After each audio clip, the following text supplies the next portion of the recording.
আসসালামু আলাইকুম সবাইকে। সবাই কেমন আছেন? আজকে আমরা চট্টগ্রাম থেকে ব্রাহ্মণবাড়িয়ার নবীনগরের উদ্দেশ্যে রওনা দিয়েছি। তো আমরা টিকিট কেটে বাসের জন্য অপেক্ষা করছিলাম, কিন্তু কিছুক্ষণ পরে একটা লোক এসে জানালো এসি বাস নষ্ট হয়ে গেছে, নন এসি বাসে যেতে হবে। তো আর কি করার, তারপর আমরা সেই নন এসি বাসের জন্যই অপেক্ষা করছিলাম, কারণ অপেক্ষা ছাড়া আর কোনো উপায় ছিল না।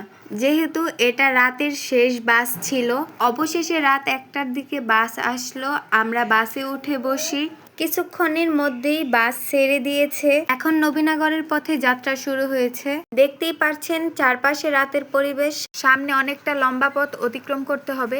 অনেকক্ষণ পর বাস বিরতির জন্য থেমেছে। সবাই নিচে নেমে হাঁটাহাঁটি করছিল, কিন্তু সাজিদ আমার কোলে ঘুমাচ্ছিল বলে আমি নিচে নামতে পারি নাই। যেহেতু আমি নিচে নামতে পারি নাই, তাই বাসে বসে কফি খাচ্ছি। কিছুক্ষণ পরেই আবার বাস চলতে শুরু করলো, কারণ সামনে অনেকটাই লম্বা পথ।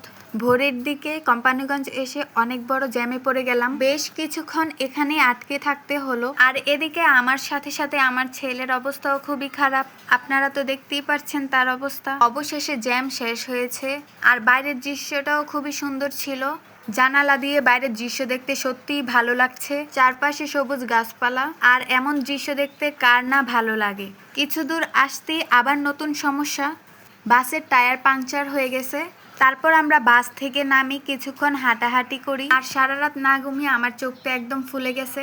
এদিকে সূর্য উঠে গেছে, এখনো টায়ার ঠিক করা হয় নাই। তো আমরা সবাই অপেক্ষা করছি, আশা করছি আর বেশি সময় লাগবে না। আর আমি বাসের আশেপাশে হাঁটতেছি, আর এই জায়গাটা অনেক সুন্দর আর অনেক বাতাস এখানে। সকালবেলার রাস্তাঘাট এমনিতেই সুন্দর লাগে। টায়ার ঠিক হয়ে গেছে, এখন আমরা আবার রওনা দিয়েছি। আশা করছি আর কোনো সমস্যা হবে না ইনশাল্লাহ। অনেক অপেক্ষা, জ্যাম আর টায়ার পাংচারের কারণে আজকের ভ্রমণটা বেশ কষ্টকর ছিল। এখন আমরা নবীনগর টি&টি অফিসের সামনে আছি। আমরা এখন আমার ননদের বাসায় যাচ্ছি। অবশেষে বাসায় পৌঁছে গেছি। ভিডিওটি ভালো লাগলে লাইক, কমেন্ট, ফলো করতে ভুলবেন না। সবাই ভালো থাকবেন, সুস্থ থাকবেন। আল্লাহ হাফেজ।